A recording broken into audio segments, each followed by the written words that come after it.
un livre très drôle, je le dis parce que moi ça m'a beaucoup amusé, ça s'appelle Arrêtez de nous prendre pour des vieux, qui vise à casser les clichés, parce que tout le monde connaît le poids des stéréotypes. Je crois même que Einstein aimait à dire qu'il est plus facile de briser un atome qu'un préjugé, c'est dire si les visions qu'on a sur les vieux, les personnes âgées sont persistantes, et l'exemple de Pascal à l'instant avec le web Napron en était une excellente illustration. Donc, de quoi parle-t-on quand on parle de silver technologie pour les personnes âgées? On s'adresse à qui et on parle de quoi? Bonjour à toutes et à tous.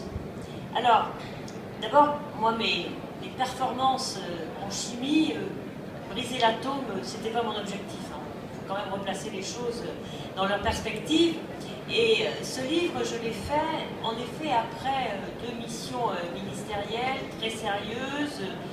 Voilà. Et vous savez, quand on fait des choses sérieuses, on se retrouve face à des salles comme celle-ci, où en général, des gens sincères s'expriment. Et là, je me suis rendu compte que ce qui était exprimé, c'était nos prisons de nos propres stéréotypes. Et donc, dans le dialogue, on les casse, ces stéréotypes, mais quand ça vous revient comme ça 20 fois, 30 fois, vous dites, on va prendre les 10 qui reviennent sans arrêt. C'est ce que j'ai fait. Et j'ai voulu les casser, et j'ai dit, arrêtez de nous prendre pour des vieux, parce qu'il y a une phrase qui se colle à ça aussi, mais enfin, chacun a le droit de la traduire, hein, bien entendu. Alors, la silver economy, c'est une résultante. C'est une résultante, d'une part, pour s'adapter trop vite à un phénomène ancien pour lequel nous n'avons rien vu. Alors nous n'avons rien vu parce qu'on ne voulait pas le voir, hein, bien entendu, parce que ça fait 20 ans que les statistiques nous disent « mais attention, on va être vieux ». Alors en France, c'est un peu différent dans l'Allemagne, du Japon, de l'Europe de l'Est, parce que la France en effet vieillit, mais dans le même temps, son taux de natalité permet le renouvellement de population. Alors c'est vrai, on vieillit, mais on vieillit en relatif. Il n'empêche que le vieillissement est quand même une réalité, et que aujourd'hui presque un quart, hein, c'est-à-dire un quart de moins de 20 ans, un quart de plus de 60 ans, et qu'en 2030, ce sera un tiers, un tiers, un tiers. Et on ne peut quand même pas passer à côté d'un quart de la population. Alors, voilà, comme le disait Pascal Raya il y a un instant, eh bien, il y a tous ceux qui réfléchissent. Et ceux qui réfléchissent, la première chose qui vient à l'esprit, mais c'est pareil, hein, c'est il y a 20 ans que ça vient à l'esprit, c'est de dire, les vieux sont nombreux, ça fait un marché. Et ça, alors, moi, je veux dire que ça fait 20 ans, pas tout à fait 20 ans que moi j'entends, mais en tout cas, ça fait 20 ans qu'il y a des colloques, des écrits là-dessus, et on dirait une terre promise qu'on n'a pas encore trouvée. Et la silver economy, ça se greffe là-dessus. Et donc, moi je me dis d'abord, les plus de 60 ans, ouvrons le regard, et c'est un nouveau monde à conquérir.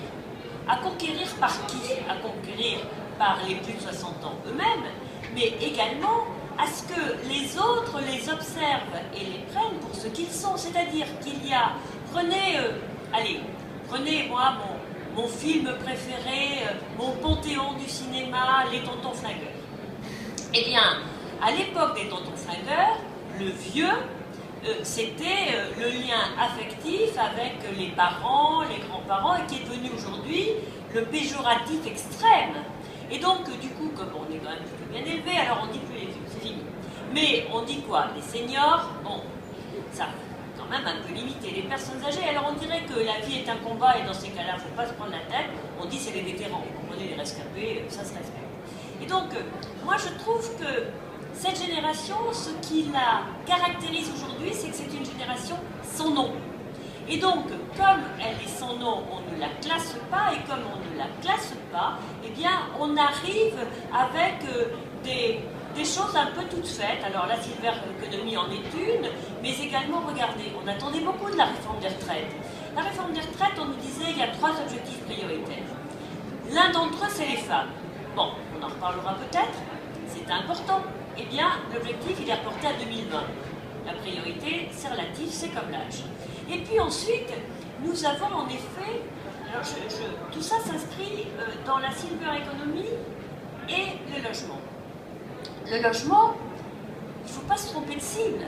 31 millions de logements en France, un taux de renouvellement de à peu près 300 000 logements, c'est-à-dire un taux de renouvellement de 1%. Donc ces 1%, tous ne sont pas adaptés à l'âge. Donc l'enjeu, c'est l'offre nouvelle pour une toute petite partie, et l'enjeu, c'est l'adaptation de l'existant. Et donc, c'est cette adaptation de l'existant-là qui va faire le maintien à domicile en confort et en sécurité. Les silver economy, oui, mais avant, faisons donc en sorte que ce ne soit pas la personne âgée qui s'adapte au logement, mais que ce soit le logement qui s'adapte à la personne âgée, c'est-à-dire qu'elle ne soit pas obligée de déplacer son lit dans le salon ou d'abandonner la salle de bain pour faire sa toilette dans le lavabo. Et la silver economy, oui, mais qu'elle ne prenne pas en compte cette approche quantitative sous prétexte qu'un quart aujourd'hui, 30% dans à peu près 15 ans, parce que, attention, il y a l'effet double, génération et culture, 1927, 1940, 1960, ce sont, oui, des générations différentes, bien sûr, mais ce sont aussi des cultures générationnelles différentes. C'est-à-dire que les générations, elles s'inscrivent dans l'histoire de leur propre vie. Et donc, on ne peut pas globaliser en disant il y aura tant de vieux, ça fera tant de milliards de marchés. La deuxième chose qu'il faut quand même prendre en compte, c'est que la consommation à l'âge avancé, ça n'est pas la surconsommation, y compris pour ceux qui vieillissent et qui ont été jeunes au moment de la société de consommation. Les personnes âgées consomment avec un objectif qui est l'efficacité. L'efficacité pour leurs besoins propres, l'efficacité, comme en parlera évidemment très bien Pascal Dreyer, pour les aidants, pour leur environnement. Et donc, la silver economy, oui, mais approchons les équipements avec simplicité, ne faisons pas l'échec de la domotique de 1970 qui, faisant l'objet d'un sondage il y a 3 ans, était encore considéré par les personnes, donc toutes générations confondues, comme élitiste et trop cher. Et puis ensuite, passons par les étapes indispensables, la téléalarme. La téléalarme, 10% en France, 80% en Suède. Pour la silver economy, par pitié, arrêtons les expérimentations. Les expérimentations, vous mettez le financement des expérimentations bout à bout, ça vous finance une politique. Donc peut-être qu'on pourrait essayer de changer le panorama. Et puis enfin, regardez le Canada. Le Canada, 35 millions d'habitants, nous 68 millions. Eh bien 60 millions de dollars, nous pour le moment à peu près 2 millions. Enfin voilà, cherchez les erreurs. Donc moi je ne suis pas pour une vision passéiste, pas du tout, pas du tout. Simplement, je demande qu'avant un effet qui est un effet d'espoir, hein, parce que s'occuper du vieillissement, c'est un effet d'espoir. Vous savez, le vieillissement est tellement long aujourd'hui qu'il repousse l'âge de la vieillesse et par là même la dépendance. Et donc mon dernier propos sera, évitons la synonymie de langage et les passeports de l'âge. Les passeports de l'âge, c'est la carte qu'on nomme toujours vermeille si elle ne l'est plus, et la réduction à 60 ans.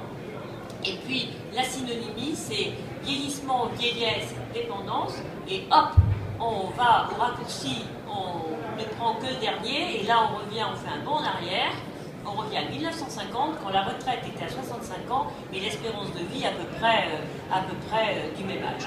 Et donc, rien de passéiste à ça, mais une approche pragmatique, parce que ça n'est qu'avec une approche pragmatique que la silver economy rencontrera enfin son marché.